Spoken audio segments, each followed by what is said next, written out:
น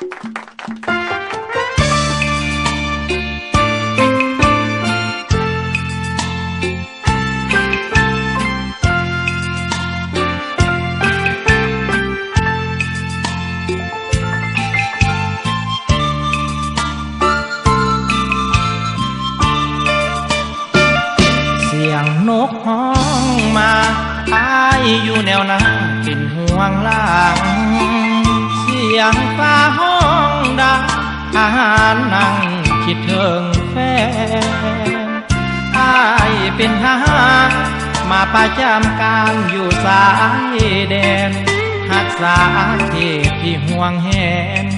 แฟนอยู่บ้านอย่าน้อยใจ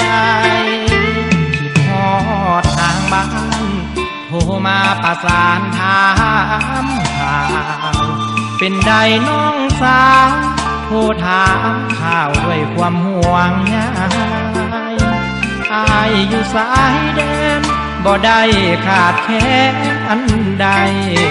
ทุกอย่างก็ปลอดภัยหวังแต่ควรใจแฟนอายเท่านั้น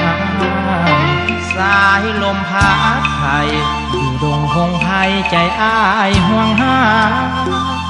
ลมหนาวพัดมาอายอยู่แนวหน้าบ่ได้ไหวว่าเป็นแฟนทหารขอให้ตะวันจงกล้ากัน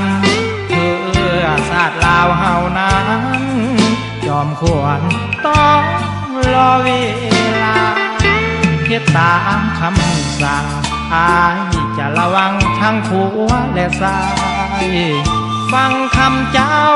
นายบอกเคยก้าวกายผู้บังคับบัญชาอายอยู่สายแดนแฟนอยู่บ้านให้คอยท่าอีกก็นานดอกนาอายจะมาหอมแก้มทุกคืน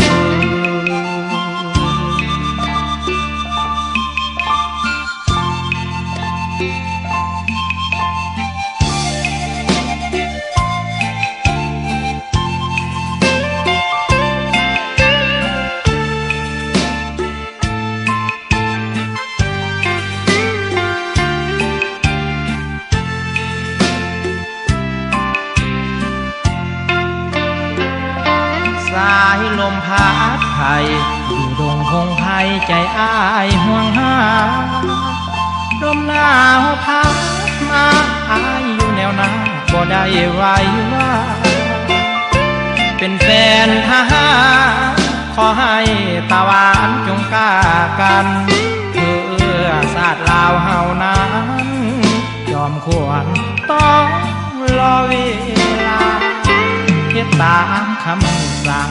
อายจะระวังทั้งผัวและสายฟังคำเจ้านายบอกเคยก้าวกายผู้บังคับบัญ